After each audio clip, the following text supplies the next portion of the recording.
Indeed, the Obama administration and its spokespersons has tried to save face for its failed policies by diminishing the importance of Ramadi to the campaign against ISIL and the future of Iraq. As ISIL forces captured and sacked Ramadi, the Pentagon's news page ran a story with the headline, "Strategy to Defeat ISIL is Working." Secretary John Kerry, Secretary of State, said Ramadi was a mere, quote, target of opportunity. White House Press Secretary Josh Earnest said yesterday that we should not, quote, light our hair on fire every time there is a setback in the campaign against ISIL.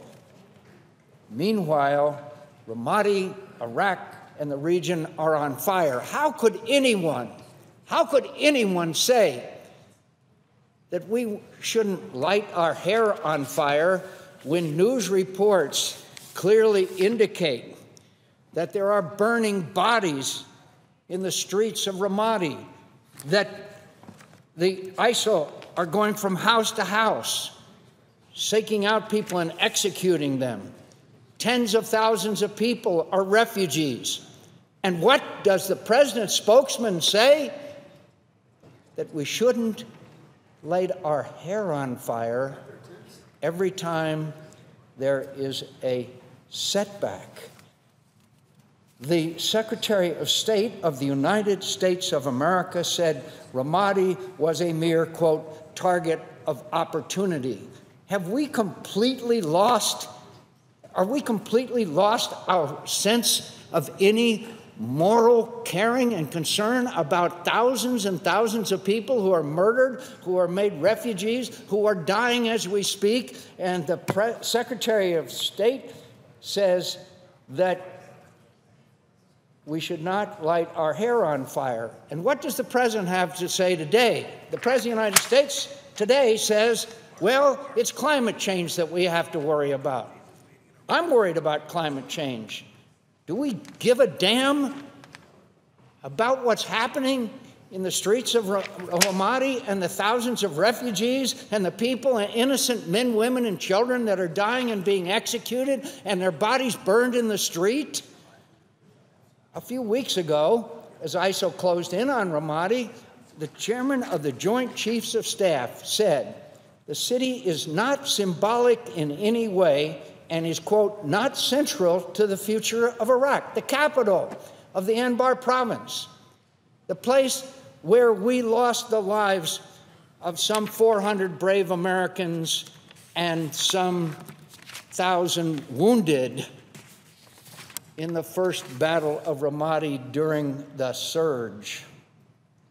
Bodies, quote, from the media reports, bodies, some burned, littered the streets as local officials reported the militants carried out mass killings of Iraq security forces and civilians.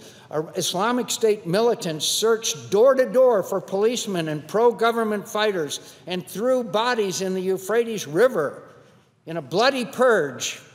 Monday, after capturing the strategic city of Ramadi, some 500 civilians and soldiers died in the extremist killing spree.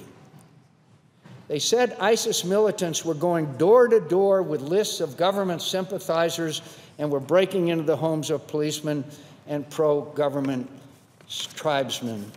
So the chairman of the Joint Chiefs of Staff says it's not symbolic in any way, it's not central to the future of Iraq. It was in response to those comments that Debbie Lee sent a letter to General Dempsey. Debbie's son, Mark Allen Lee, was the first Navy SEAL killed in the Iraq War. For his bravery, he was awarded the Silver Star, and his comrades renamed their base in Ramadi Camp Mark Allen Lee.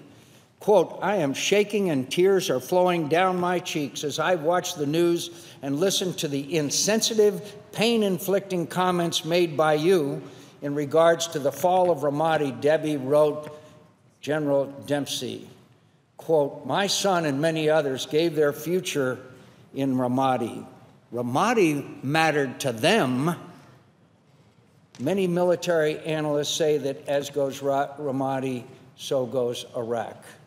Debbie Lee is right. Ramadi does matter. It matters to the families of 187 brave Americans who gave their lives and another 1,150 who were wounded, some of them still residing at Walter Reed Hospital, who were wounded fighting to rid Ramadi of al-Qaeda from August 2005 to March 2007. And it matters to the hundreds of thousands of Iraqis, mostly Sunnis, who called Ramadi home, who were forced to flee their homes and feel their government cannot protect them against ISIL's terror.